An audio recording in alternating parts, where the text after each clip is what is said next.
Mercury conjunction. Okay.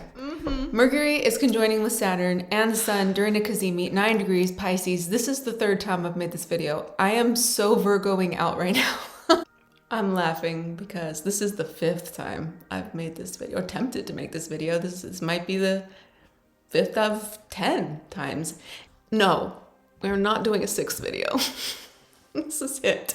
This Mercury and Saturn conjunction that's in Pisces with the Sun Cazimi. All of this confusion and the need, the desire for structure is going to come to a point where all of it's going to make a little bit more sense. When anything is Cazimi with the Sun, it's called in the chariot. And it means that those two planets, Mercury and Saturn, they conjoin, and then the Sun joins in, so it's 3 all together, and it illuminates all of it. Saturn and Mercury together can go into realms of very deep thinking. And when we put it in Pisces, then we have all the big, vast things: philosophy, poetry, subconscious, unconscious, dreams, and things that maybe you just overlook normally. One of the things that happened to me recently, I was sitting in my garden, digging around, getting ready to grow stuff, and I found a caterpillar. I just started thinking about it and looking at it. And considering if I compartmentalized it and just took that as it is, that's a caterpillar and that's how it always will be, I would be completely wrong. Is it a caterpillar in the moment? Is it true in the moment? Yes, it is. Will it be different? Yes, it's going to go into a chrysalis. And then will it be different after that? Yes, it's going to be a butterfly. None of those things make logical sense if you think about it. Like, wouldn't a worm just stay a worm? Wouldn't a flying thing be always a flying thing? And what about that weird chrysalis moment where it turns itself into, I don't even know what that is. Those are the kinds of things that usually may just, be taken for granted. But during this time, things that are simple like that, or that we don't really care to think about too much, become a little bit more miraculous. Just thinking that there's so much more that we don't know. What does a butterfly see? They see in all these different spectrums of light.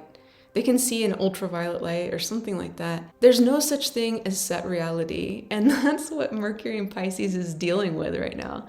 When it comes together in the Cazimi with Saturn, that can make a little bit more sense. Like, okay, I can accept that, or that's logic. I can see the logic in that. Whereas before, maybe I couldn't. I think this is where you just got to know yourself and know when to slow down, or when to stop, or when to contemplate, or when to just stream of consciousness right. This could be a really good time to make something concrete from your dream, from your passion, from something imaginative and artistic and beautiful or philosophical. And that can be anything. When I say art, I mean, you could be a mathematical artist, you could, there's so many ways. I think contemplating the chrysalis is interesting right now. You can meditate on the chrysalis. We're all in this space. Pluto just entered Aquarius, obviously, and we're all in this space of change. And there is something coming, something different. And if we can be ready and open to it, think a little bit differently with this Mercury and Pisces, more imaginative, with more love, perhaps we can see more in each other. We can start to see more truths that are uncomfortable. This interface that we're going through is limited, but we are consciousness. We are consciousness interacting with itself when we talk to each other, when we experience each other, when we share ideas, when we communicate and write each other. That is the great being trying to figure itself out too. So if you're in this place of trying to figure yourself out, trying to figure things out, and in a world of change and confusion, this Cazimi could be a moment where it all sinks in a little bit, sinks into that deep space that Saturn and Mercury requires, that slowness where, okay, we're going deep. We're going very deep.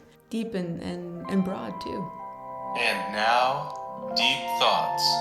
When I found the skull in the woods, the first thing I did was call the police. But then I got curious about it. I picked it up and started wondering who this person was and why he had deer horns. I appreciate you so much, and this is a joy to be with you. Thank you for being patient with me, and I'll talk to you soon.